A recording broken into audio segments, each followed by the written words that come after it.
Hello and welcome to your daily lunchtime show where we catch up on current events and headlines. My name is Glenora Shipura and this is NMH at 1.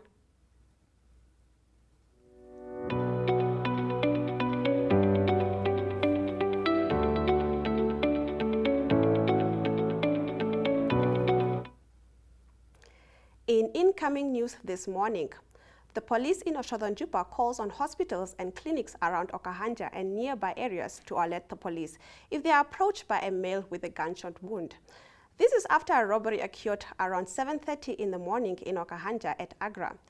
A security guard who was carrying out his daily duties to transfer funds to the main branch was ambushed by 5 armed robbers who fled the scene with a bag containing 49,000 Namibian dollars cash in a silver Golf GTI. One of the suspects was shot during the robbery. Moving on, the Namibian president, Dr. Hage Geingob, has posted the following note on his Facebook page of the Presidential Bureau. I am saddened by the news of the passing of my dear brother, former president of Mali, Ibrahim Boubacar Keïta. IBK was a personal friend of many decades. During this difficult period for his wife, the children, and the family, my wife and I extend our deepest condolences. Rest in peace, IBK.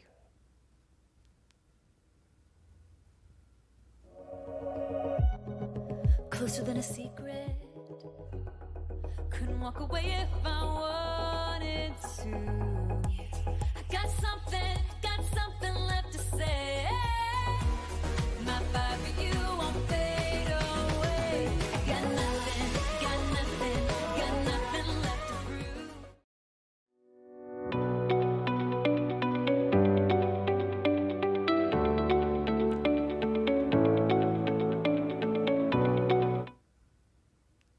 And now from our video news from around the country.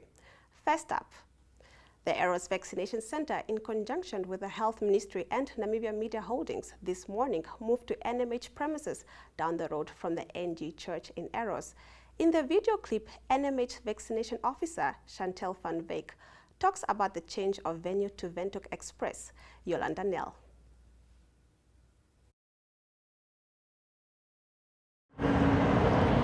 Welcome back, ladies and gentlemen. Today we're joined here with Chantel van Wyk from NMH. Thank you so much for your time. Good morning and thank you for having me. The vaccination center at the Eros Church moved today to the NMH premises. Why was this done? NMH got involved with this program since last year, July, and we started off at the Eros NG Kerk. But since this year, things have changed, and they need the premises as they're running a daycare now, and kids need space to play, and we also need space for the vaccination. So with limited space on that side, it was better to move it to a place where we have space so that they can issue the jabs, and so that you can also feel safe to come and get your jab. NMH has been one of the companies that has taken hands with the government from the get-go in terms of pushing for vaccinations. Why is this so important? To get your jab is the best thing, because with the economy, it's really down the drain for the last 2 years, and when you are vaccinated, you can push things. Like even overseas, they use your vaccination card that you can enter into shopping malls or certain places. Not that we discriminate towards the people not vaccinated, but it helps a lot and can get the economy back into full swing. What are the opening times for the vaccination center? From Monday up to Saturday, from 8 o'clock until 4 o'clock in the afternoon. They close at 4, so that I can still do some admin and sort out the paperwork and things for the next day to be ready for the community to serve. What vaccines are available? Currently only Sinopharm, Pfizer, Johnson & Johnson. AstraZeneca expired at the end of December last year, and there's no new date for new stock that will arrive in the country. Chantel, thank you so much for the information. Ladies and gentlemen, there you have it. We are here to serve you if you are ready to get your jab. We will be right back. Moving on to our second video for the day. Landless People's Movement councillor Ivan Scriver says his party is not part of the so-called Progressive Forces coalition, but a coalition of a different kind. He made the remarks following his colleague Sade Ghawane's election as the Windhoek's mayor. Ogonet Laga spoke to him.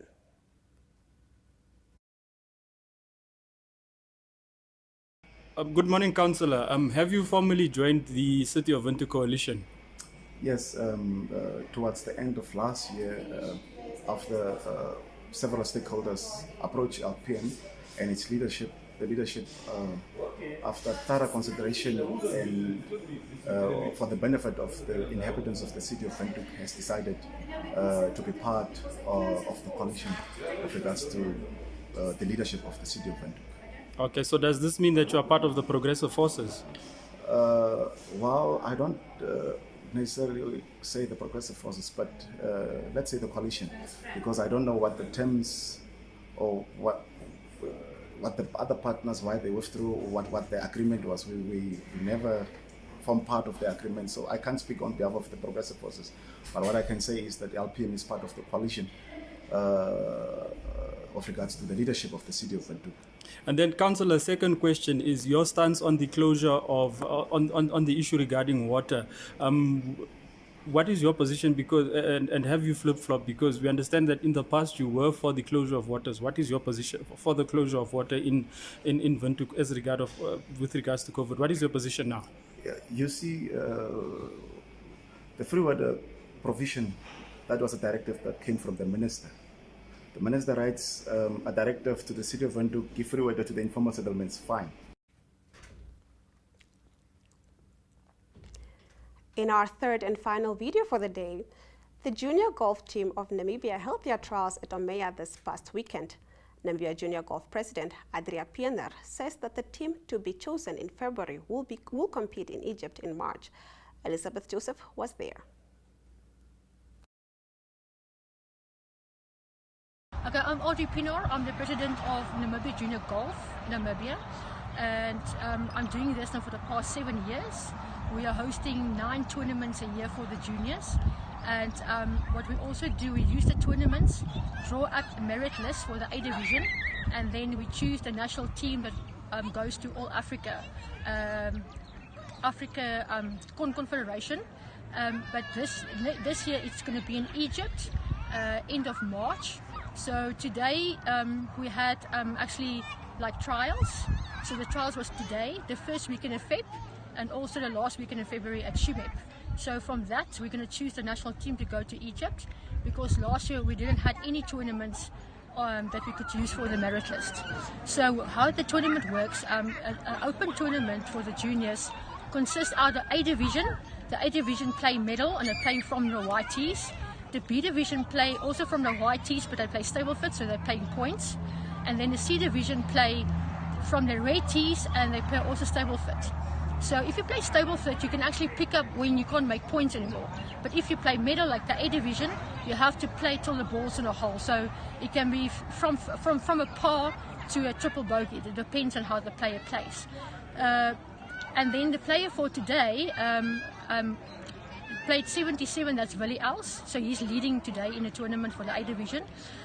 We had a lot of D and E division players. The D and E division players is players that don't have handicaps. The D division starts of the age of 11 to 18, and then the E division starts of the age of 5 to 10. So today we had more than 30 players on the D and E division. So and they also play shorten holes. They play between 50 meters and maximum 200 meters. And they play 8 maximum shots on a hole and picking up the ball on a 9 shot. But it's a very fun game. Parents are carrying their bags. It's like a family outing for the D and E division. So it's really like a fun tournament for them. The prizes consist out of trophies and certificates on each tournament. And then our next tournament is going to be the first weekend of February at Swakopmund, also for the A, B, C and D in E division. So we will announce the date soon.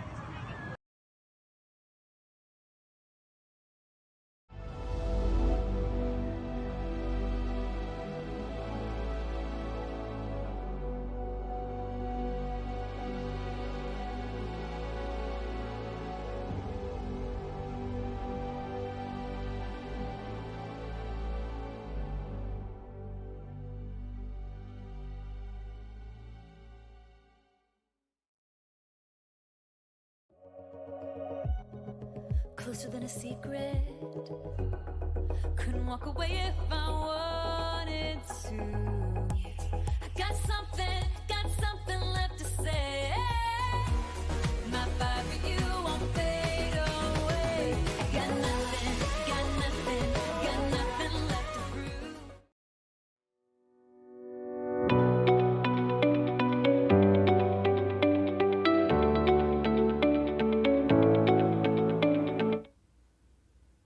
On the front pages of Namibia's newspapers published today, we've identified the following reports that raise special attention.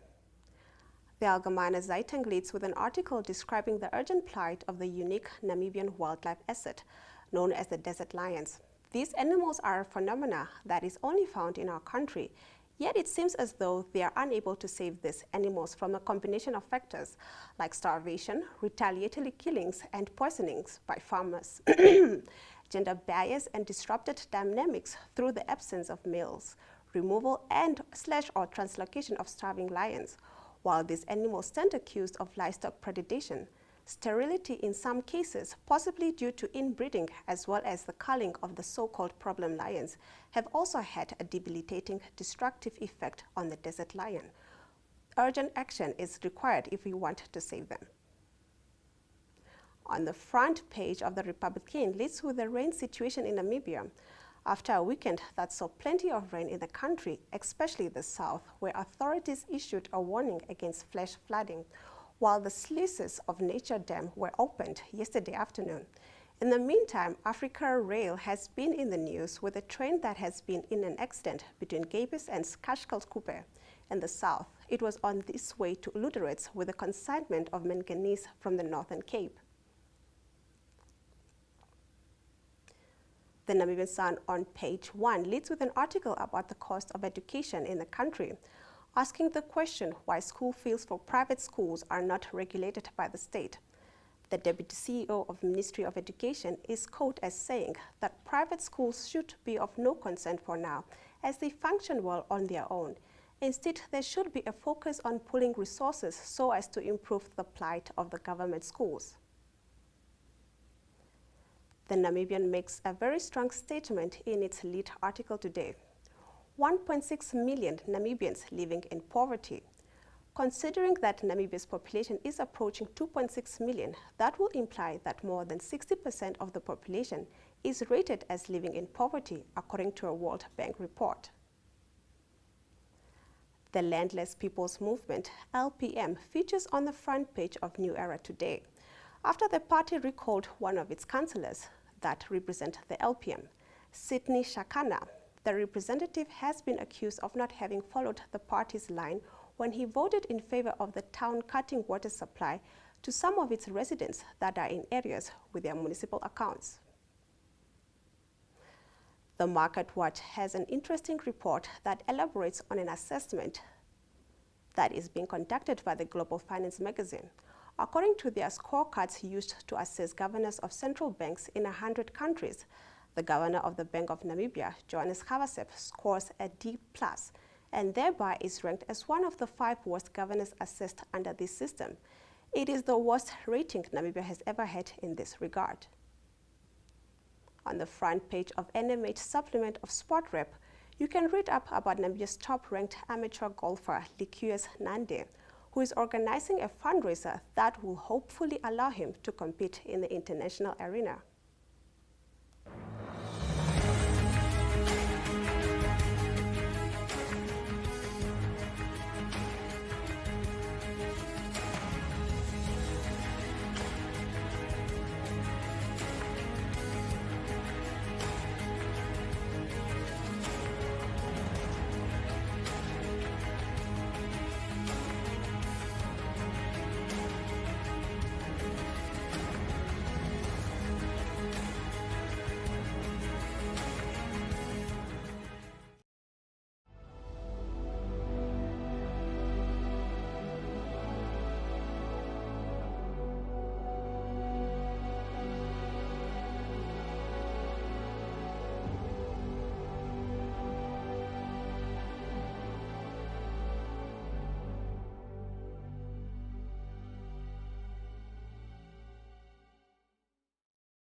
on the inside of our country's newspapers, you'll be able to read up more about the following.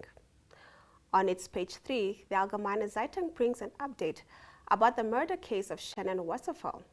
It is worth mentioning that Namibia hugely suffers under gender-based violence, yet this case that was greatly regarded as a GBV case has proven to be a murder that was not strictly speaking based on GBV. Republican on its page 2 reports that NamWater has a serious challenge on its hands in that the situation keeps providing, Republican on its page 2 reports that NamWater has a serious challenge on its hands in that the institution keeps providing water to small communities and settlements without having a chance of recovering costs. Water with a value of hundreds of millions of Namibian dollars has been provided to areas affected by the COVID-19 pandemic. This is an unsustainable situation, says a strategic executive of NamWater. The Namibian Sun on its page 3 writes about the battle for the position of chief of the Gikru tribe in the Eastern Kavango. That seems to near its end.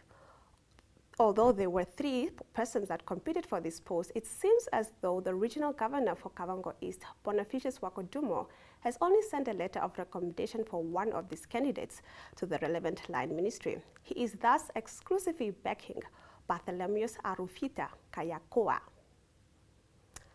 The Namibian on its page 3 brings more detail on The Namibian on its page 3 brings more detail on the case that seems to follow a trend every year when the schools start.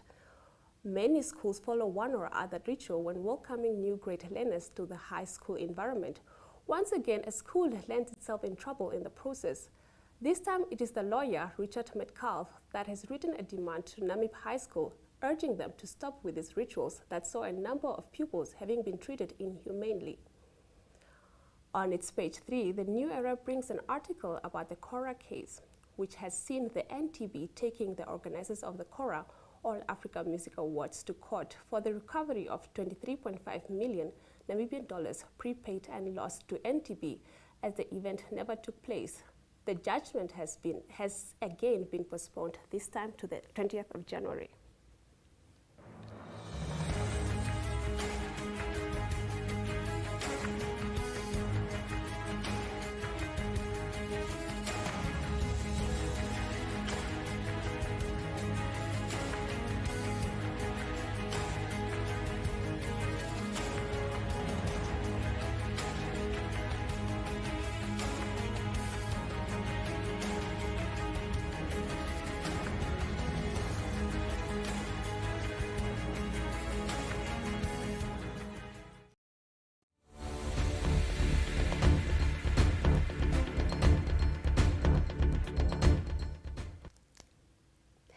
And with that, we have reached the end of our show. From me, Glenn Rashipura, and the rest of the NMH at 1 team, we wish you a lovely Monday afternoon. But before that, up next, the weather.